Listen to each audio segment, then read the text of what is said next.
Have a good day mga kabonsay, mga idol. Ngayon po ibabahagi ko naman po sa inyo yung ating material na galing po sa cutting na isa pong Picos Consina or aka Red Balete.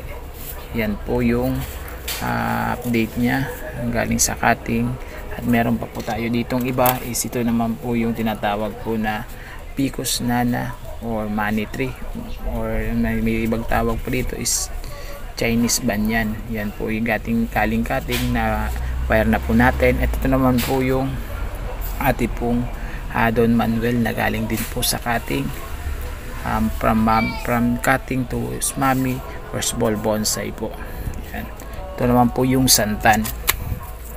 Yan yung santan natin na galing cutting.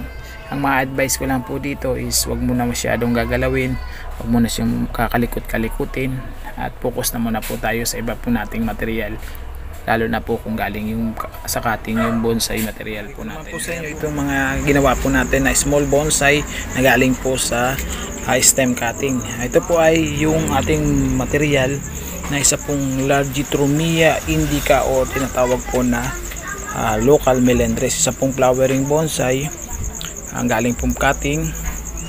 Yan po yung mayroon siyang ugat dito. At ito naman po yung bloodberry.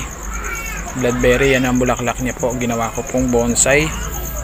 Nasa dugyot lang pong taniman kasi on training pa naman. At ito naman po yung pinaka common sa atin sa pong uri ng bougainvillea flowering bonsai 21 jewel galing pong cutting at na-wire din po natin. Yan.